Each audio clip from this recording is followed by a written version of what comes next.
All rise for the Honorable Perry T. Cook. Chapter 62, A Place Outside of Lincoln. On Thursday morning, I dress and make up the camp map bed.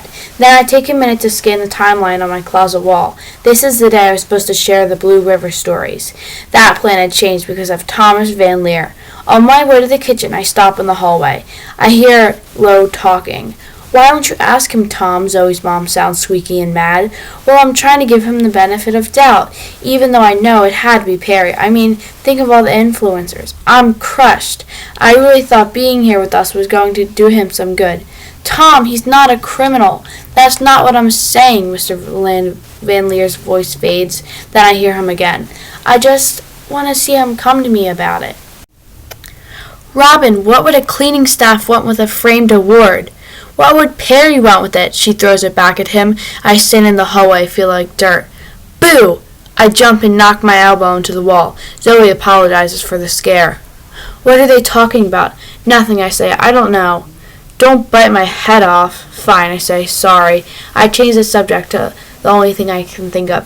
"Hey, so now you've got the extension. When are you going to start your Coming to Butler Country project?" "Oh, that," she shrugs and says. "You don't know. Maybe I already have." She slinks back past me and announces herself in the kitchen. I follow, and there are good morning greetings all around. I pretend that I don't see Mr. Van Leer's glances. Mr. Van Leer's glances, the ones that say, "Thief boy." "Hey, Zoe, all set for the root canal part 2, Mr. Van Leer asked. He rubs his hands together and gives her a big grin. Zoe rolls her eyes. "It's not like I won concert tickets, Tom. I just want to get it over with. I can't even run without making it throb." She gives me a look. "That was miserable. And now I have to take a makeup mile." "How about you, Perry? What's up with you today?" Mr. Van Leer wants to know. "Not much," I say slowly. I can't believe he asked. "You know, I had that project to present today, but not anymore. I talk about miserable." But the day brings a surprise. By late morning, I'm doing something I've never done before. I'm leaving school early before lunchtime and before our class presents the Coming to Butler Country projects. I'm making the trip to the oral surgeon with Zoe. Zoe's mom made this plan. She always knows what's going on in school. In the school office, she signs me out right along with Zoe. "This way you'll be out for the afternoon," she says. "Then one more day until the weekend comes." She draws loops in the air with her fingers, showing me that time will stretch. Kids will forget that I didn't present my project. From the window of Mr. Van Leer's SUV, I watch the farm field. The first frosts of the year have made the grasses so pale. Miles roll by. Funny, instead of being in school talking about home, I'm looking out my shoulder, wondering how many miles I am from Surprise, how many miles from Blue River and Mom. Mr. Kensey said that the past didn't matter now, but I can't keep the questions from filling my head. Who was Mom protecting with the confession? I asked her who the driver was. She wouldn't tell me. I wondered if it was her father, but he was doubled over in pain. How could he have gotten behind the wheel? Besides, he was in the back seat after the crash. And if their mother was with him, and if they were both dead now, who was left to protect? I shake my head. I keep chasing these thoughts, but I end up with no answer. It's like there was an invisible driver. It must be an hour later that I begin to see buildings instead of sleepy wheat. The roads are crowded with cars and trucks. If it's busy outside the capital of the city, what is it like inside? When we get out of the car at the surgeon's office, I notice that it is less quiet. Airplanes fly low overhead. There is vibration on the ground. The sidewalks sparkle in the late October sun. Inside, we wait with Zoe until the repetition invites her in. Her mom gives her a hug. I put up my fist and we knock knuckles. "Good luck," I tell her. "You'll be done before you know it." Her mom is being cheery. Zoe fakes a grin and disappears down the hall. Her mom looks at me and says, "She'll be at least an hour. Shall we go on a treasure hunt?" We go walking along the busy streets. Zoe's mom likes it here. She looks in every window. She takes photos of the painted floor tiles, rugs, artwork, and a new little table made from old pieces of wood. I dig into my pack for my camera and take the same shot so I can give it to Big Ed and the guys from Woodshop. When we come up to the YMCA, I snap photos of the sign with the huge block letters. For my mom, I say. I know that she grew up near Lincoln. I smile a little when I think that it could have been a place like this. Your mother was quite the swimmer, wasn't she?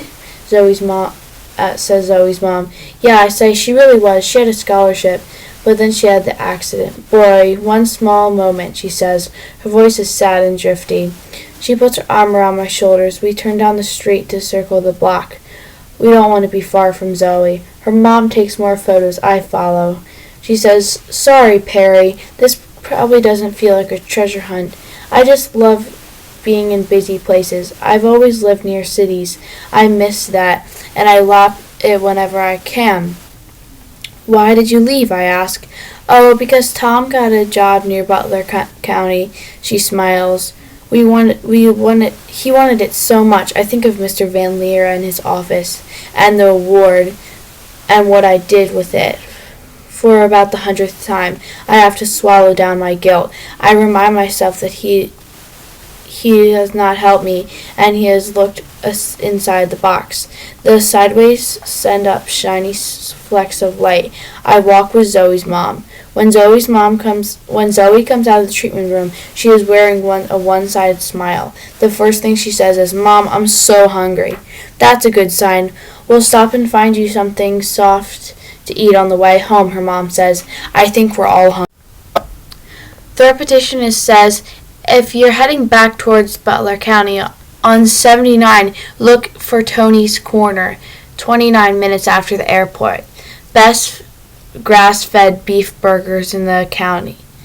And they serve custard that'll be perfect for Miss Zoe's tender tooth. Zoe Samuels is glad to be done.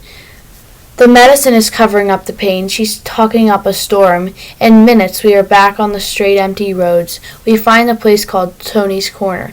Zoe is out of the SUV in a flash. Inside, the waitress seats us. When our food comes, Zoe has a challenge. My left lips are useless, she says. She pinches them with her finger, like she's lifting them aside. Your left lips, not your right lips. Her mom laughs. I take big bites of my grass-fed burger. Zoe spoons her custard and tells me, Perry, take a picture of me trying to eat. We can show it to Tom. I do that, and we laugh as she tilts the spoon in under her useless lip. I finish first because I gobbled that burger. It is late lunch. I excuse myself to go find the men's room. Restaurants tuck restrooms and out of plain sight. I've noticed since living on the outside. Before that, I hadn't been to many restaurants much. I ask her waitress, who slips out of the kitchen with Zoe's second dish of custard. She directs me around a corner just past the cashier. The bedroom sits right beside the woman's room. I am being careful to get the right door. I notice something on the wall between the two. It's a big color photograph of an ordinary spotlight. I see the word victory written across the bottom. Framed newspaper articles hang all around it. I'm curious, but I hurry into the bathroom so Zoe's mom won't worry about me. On the way out, I just have to stop and look at the Victoria wall again. I see an award that says Tony's Corner wins best burger in Lancaster County.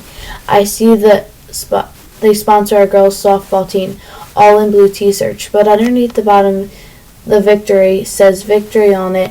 I see newspaper articles and some photos of the car wrecks. I read the headlines. One says, third accident in 6 months. Another says, diners narrowly escape injury. Tony's Corner damaged in crash. There is a picture of a tow truck beside the car that is in half of the building. This building, there is a grainy photo of another car underneath folded around a pole. That one's more article showing Tony having a grand reopening after repairs. The background plain white building that is rusted and red truck parked out on top of the roof. I get the feeling it's like a memory game, matching pictures.